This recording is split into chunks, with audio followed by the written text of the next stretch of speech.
तो हिंडनबर्ग की रिपोर्ट किसी वित्तीय अनियमितता या घोटाले को उजागर करने के लिए जारी होती है, या हिंडनबर्ग रिपोर्ट का उद्देश्य मकसद देश में आर्थिक अस्थिरता फैलाने के लिए होता है। जिस तरह से अडानी ग्रुप के खिलाफ 2023 में हिंडनबर्ग की रिपोर्ट आई, उसका बाजार पे बहुत असर हुआ और अडानी ग्रुप को संभलने में, यहाँ तक कि वो 20,000 का FPO जो आना था उन्होंने उसको भी रद्द कर दिया, उनको संभलने में बहुत वक्त लगा।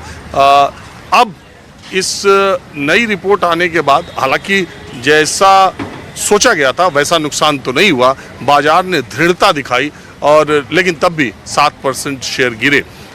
लोगों का ये कहना है कि भारतीय शेयर मार्केट को क्रैश कराने के लिए और जानबूझकर चढ़ती अर्थव्यवस्था को ये हिंडनबर्ग जो शॉर्ट सेलिंग कंपनी है जिसका वित्तीय फायदा भी है वो ऐसे काम किया करती है। तो मसला एक ये, और दूसरा ये कि विपक्षी नेताओं ने फिर कहना शुरू कर दिया कि चुनाव आ गया और हम मोदी सरकार के खिलाफ बोल रहे हैं तो इनकम टैक्स, CBI और ED के नोटिस अब हमको मिलने शुरू हो गए। तो इस पर आम जनता क्या सोचती है, फिर कुछ लोगों के साथ मैं कनॉट प्लेस में हूँ। आपका नाम क्या है? पीके शर्मा। आप क्या करते हैं? मैं तो रिटायर्ड हूँ, वैसे ऑडिट करता हूँ। अरे आप तो ऑडिट वाले तो सही बताएंगे। इस सब पे क्या है आपका विचार? मतलब विचार तो ये है कि जैसे गवर्नमेंट के अगेंस्ट में जो पावर्स लगी रहती हैं, चाहे जॉर्ज सोरोस हो या हिंडनबर्ग जैसे रिपोर्टर्स हों, ये एक मोटिवेटेड लोग हैं जिनको फाइनेंशियल फंडिंग होती है, जो इंडिया को डिस्टेबलिश करने के लिए हमेशा से लगे रहते हैं।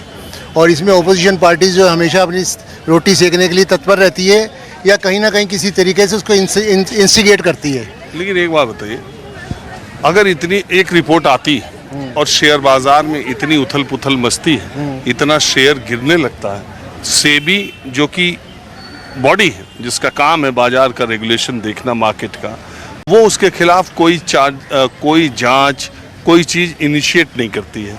सुप्रीम कोर्ट उसको कहती है तब वो जांच करती है। और जो सेबी की चेयरमैन सेबी रिपोर्ट देती है उसकी चेयरमैन पर अब आरोप लग गया। हालांकि वो ये कह रही है सारे आरोप निराधार हैं, पर्सनल कैपेसिटी में हमने उन कंपनियों में इन्वेस्ट किया था और जब हम सेबी में आए तो हमने अपना जो हिस्सा था वो अपने हस्बैंड को ट्रांसफ़र कर दिया था और हस्बैंड के फ्रेंड थे उन्होंने शुरुआती दौर में। लेकिन कुछ बातें ऐसी आ रही हैं कि जब वो रियल इस्टेट कंपनियों में, तो सेबी के चेयरमैन रहते हुए रियल इस्टेट कंपनियों में निवेश को उन्होंने कहा था। ठीक है, गृह मंत्री अमित शाह खुद कहते हैं, किस कैपेसिटी में कह रहे हैं कि आप जो है शेयर खरीदिए, बाजार बाहर ऊपर जाएगा, 1 तारीख को खरीदिए, 4 को ऊपर जाएगा, 4 को गिर जाता है। तो जो सब नॉर्मल निवेशक है, जो आम निवेशक जिसको कहते हैं वो छोटा निवेशक कहते हैं या आम निवेशक, वो तो इन्हीं चीज़ों से प्रभावित होते हैं। फिर उसका तो एकदम झटका चला जाता है और फिर उसके बाद जो दूसरे लोग हैं फिर जब बाजार गिरता है फिर खरीद लेते, फिर तो उसमें एक मकड़ जाल में फंसा रहता है। हालांकि इस देश में 8 करोड़ लोग ही इनकम टैक्स रिटर्न दाखिल करते हैं, इनकम टैक्स उससे भी बहुत कम देते हैं। 140 करोड़ में ये कोई संख्या नहीं जो, लेकिन इसका असर व्यापक तौर पे पूरे देश की अर्थव्यवस्था पे पड़ता है। तो मैं ये कह रहा हूँ कि सेबी के चेयरमैन पर अगर सवाल उठ जाए कि वो उस वक्त मेंबर भी थी और उसके बाद चेयरमैन भी थी, उन्हीं की रिपोर्ट को सही मानते हुए सुप्रीम कोर्ट ने क्लीन चिट दे दी अडानी ग्रुप को और अब उन्हीं पे आरोप लग गया। पर बात ये है ना कि क्या हिंडनबर्ग जैसी रिपोर्ट है, क्या ऐसे लोगों के ऊपर या ऐसी संस्थाओं के ऊपर ही हमारे देश की अर्थव्यवस्था टिकी रहेगी? ऐसे अगर आज एक है कल को 10 डेवलप होंगे, अगर कुछ फाइनेंशियल उनके इंटरेस्ट जागेंगे तो हो सकता है 100 डेवलप हो। तो क्या हम अपनी इकोनॉमिक स्टेबिलिटी ऐसी लोगों की रिपोर्ट के आधार पर ही अपनी बनाए रखेंगे? अगर सेबी की चेयरमैन ने कुछ इन्वेस्ट किया था या कुछ फंड्स को ऐसे मूव किया था तो वो एक पर्सनल कैपेसिटी में किया था, कहीं उन्होंने सेबी का प्लेटफॉर्म यूज़ किया है? आप मुझे बताइए, सेबी का कहीं उन्होंने ऐसा कोई फील्ड या कोई अपना ऑफिस स्टेटस कहीं उन्होंने उसको मिसयूज़ किया? फिर एक कॉमन आदमी जो है अपनी सीट से हटके भी तो बहुत से काम करता है, उन्होंने उसी तरह किया। कॉन्फ्लिक्ट ऑफ इंटरेस्ट है, कॉन्फ्लिक्ट ऑफ इंटरेस्ट है, वो सेपरेट मैटर है। कॉन्फ्लिक्ट ऑफ इंटरेस्ट तो पॉलिटिशियंस का भी है। बहुत से पॉलिटिशियन ऐसे बाद में पाए जाते हैं जिनके 3-3, 4-4 बिजनेस हैं। आपने क्यों नहीं उनके बारे में रिपोर्ट्स मांगी?